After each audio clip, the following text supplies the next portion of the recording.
মোহনগঞ্জের মাত্র ৩.৫ বছরের ছোট্ট একটা বাচ্চা আজকে আপনাদেরকে তেলাওয়াত করে একবারে মুগ্ধ করবে। তো এটা হচ্ছে মোহনগঞ্জ শিবির বাজার মাদ্রাসা দারুল কোরআন।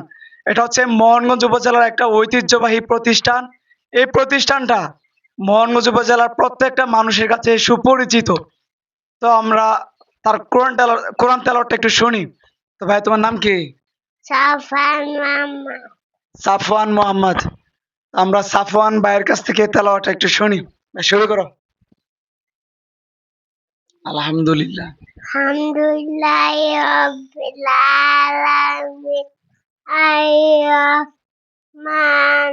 রাহিম মালিকি ইয়াউমিদ্দিন ইyyaka na'budu wa iyyaka nasta'in siratal ladzina an'amta 'alaihim ওয়ালাদ-দাল্লিন।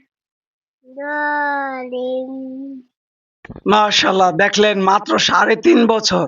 আশা করি ৩.৫ বছর হয়ে যদি এতটুকু তেলাওয়াত করার সাহস পায়, যখন তার বয়স ৭ অথবা ১০ বছর হবে, আশা করব সে পুরা ৩০ পারা কোরআন মুখস্থ করতে পারবে ইনশাআল্লাহ।